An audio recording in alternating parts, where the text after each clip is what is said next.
Today we're going to be talking about a luxury watch brand that is a complete joke, and somehow people keep spending money on them, like a lot of money, and I don't know why, but we're going to try to figure it out today. It is 2:45 p.m. Let's get down to business.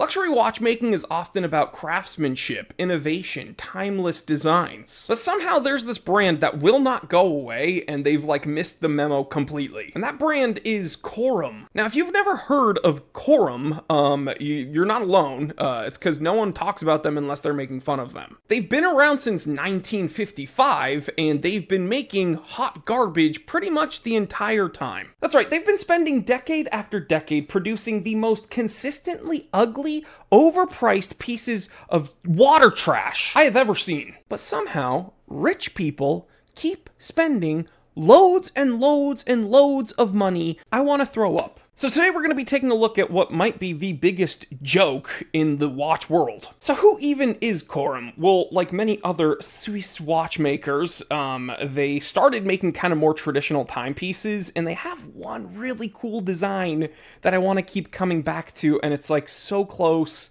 yet so far. It's like it should be their best watch, but the unfortunate thing about Corum is back in 1955, they probably started out making just regular watches, like Swiss watches that people could wear every day. But instead of leaning into that, they realized they could probably get more notoriety. I said that weird. Notoriety. They could get more attention being weird. So that's, it's kind of that's kind of what I do, actually. Starting with the bubble watches. That's right, they have a whole collection of watches called the Corum Bubbles. Now, some of my old viewers, you'll remember Pogs. Remember Pogs? Man, those were so fun. I used to have one that had O.J. Simpson's face on it, and it said, "Not guilty." I didn't even get it. I didn't understand it, but I thought it was so cool, and it was all I remember is oh, that's the guy from Naked Gun. And for some reason, Larry King keeps talking about him on CNN. This was back in the early 90s, whatever. But these Corum bubble watches are okay, Corum took a Pog, put a spindle and a handset on them, and then put a domed piece of glass over it. It's just, they look like toys. It looks like something you'd get out of a coin machine. And speaking of coins, they have what I like to call spare change watches. I think a lot of people look at these and they're like, see, they're a respectable watchmaker. And it's yeah, that's cool, but I like watches. I'm not a coin collector, though I love money. And believe me, we're not done talking about the bubble watches. We're going to get back to that. But these coin watches, the worst part about them is that again, they just took a coin, drilled out the center, put a spindle and a handset and a very basic automatic movement, and they're charging $30,000, upwards of that. It's insane. And listen, the bubble watches aren't even cheap.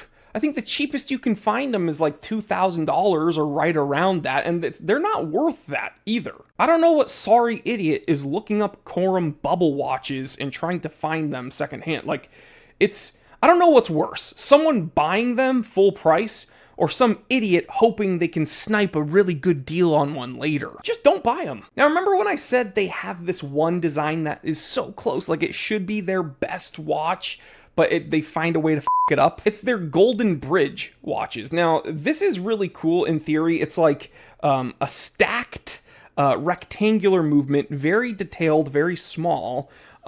It's notoriously fragile, however, and they found a way to make them all gaudy and gauche and tacky, and of course, because it's Corum. So now that we've heavily berated this watch brand, we gotta look at who's buying them, because I bet we could berate those people even worse. Well, rich people, for sure, rich people, and guess what? Money doesn't buy class, money doesn't buy taste, and fool and his money are soon parted. I have a feeling whoever buys these are just really rich people that see an expensive item and think, well, this is expensive, which means it's impressive, which means it's good, which means I need to swipe my credit card. The insane thing, though, is the resale market does not favor Corum. They tank harder than a secondhand Tag Heuer. Pretty much the second you leave the store with one, you're out about over 50% on that watch's value. It's terrible. So what's the alternative? Let's say you want something quirky and different and kind of wonky, but also good. There are really cool, again, kind of out there watchmakers like MB&F or Uwork. You don't have to settle for a, quote, conventional watch.